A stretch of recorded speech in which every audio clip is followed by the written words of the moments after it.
जी सचिन क्योंकि जैनेंद्र कह रहे हैं कि अगली लिस्ट तो जल्दी आ जाएगी, उस पर हमें नहीं लगता कि बहुत ज्यादा विवाद होगा या पार्टी के भीतर किसी तरीके की बगावत होगी। लेकिन वो जो आखिरी 20 सीटें हैं जिन पर अभी से दिख रहा है कि दंगल हो सकता है अगर जरा सा भी नाम इधर से इधर हुआ, क्योंकि कार्यकर्ताओं का गुस्सा कितना भारी पड़ सकता है वो हमने इससे पहले हुए चुनावों में भी देखा है। जरा बताइए ग्राउंड पर किस तरीके से कोशिशें हो रही हैं, चाहे पार्टी के स्तर पर चाहे कार्यकर्ताओं के स्तर पर, कि बगावत से कम दूर रहा जा सके लिस्ट जब भी फाइनल हो।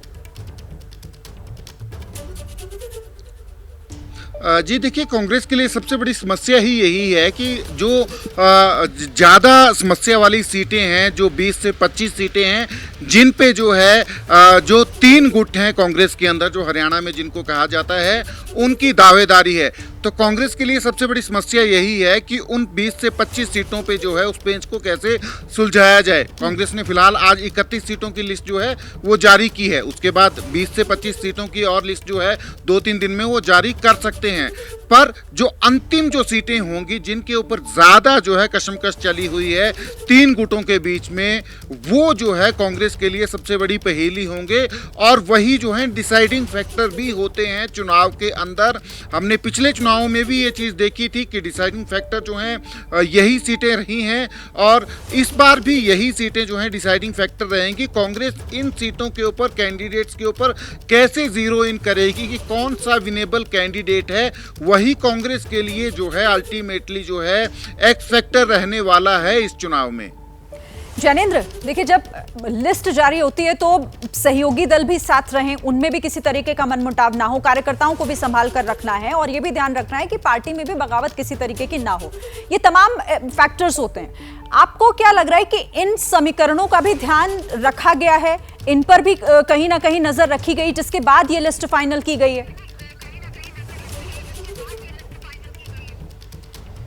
बिल्कुल, ज्यादातर सिटिंग विधायकों को रिपीट किया गया है और इसमें किस तरीके के जातीय समीकरणों का ध्यान रखा गया, प्राथमिक तौर पे तो मुझे यही लग रहा है कि इसमें जातीय समीकरणों का ध्यान रखा गया। लेकिन ये सिर्फ 31 सीटें, अभी 59 सीटें और आनी है। जब पूरी सीटें आ जाएंगी तभी ये सामने आएगा कि किस तरीके से कांग्रेस ने तमाम जातीय समीकरणों का, वर्करों का ख्याल रखा है। लेकिन पहली सूची, जो मैं फिर से कह रहा हूं कि इस लिस्ट पर कोई विवाद नहीं है, ये पहले से काफी पहली सीसी में ही तकरीबन सभी सिटिंग विधायकों को टिकट देने का तकरीबन फैसला कर लिया गया था, उन्हीं का नाम है। तो पहली लिस्ट में तो यही नजर आ रहा है कि कांग्रेस ने सेफ खेला है और पहली लिस्ट जारी करने का दबाव था, इंतजार था, तो पहली लिस्ट जारी कर दी।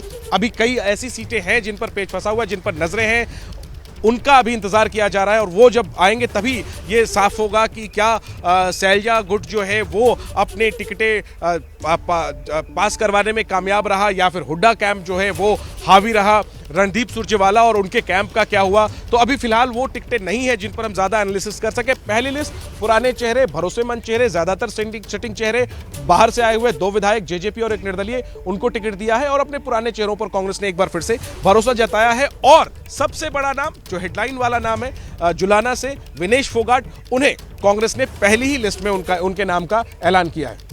चलिए जुलाना की मैं बात कर लेती हूँ और ये हम सचिन से समझते हैं। सचिन, जैसा यहाँ पर सबसे बड़ा नाम, क्योंकि आज ही औपचारिक तौर पर कांग्रेस का दामन भी उन्होंने थामा और आज ही उनके नाम का ऐलान भी हो गया, जुलाना से उन्हें उम्मीदवार बना दिया गया जो कि उनकी ससुराल है। लेकिन वहां का समीकरण क्या कहता है? वहां पर विनेश फोगाट का होना अपने आप में पार्टी के लिए जीत पहले से तय कर रहा है या फिर समीकरण कुछ और भी आगे चलकर वहां पर बन सकते हैं? जी देखिए, चुनाव में कोई भी चीज़ जो है वो उसको हम फॉर ग्रांटेड नहीं ले सकते हैं। चुनाव है, चुनाव में कुछ भी हो सकता है। तो विनेश फोगाट की जो सीट है जुलाना से, जहां से इनको प्रत्याशी बनाया है, उस पे भी जो है मुकाबला होगा।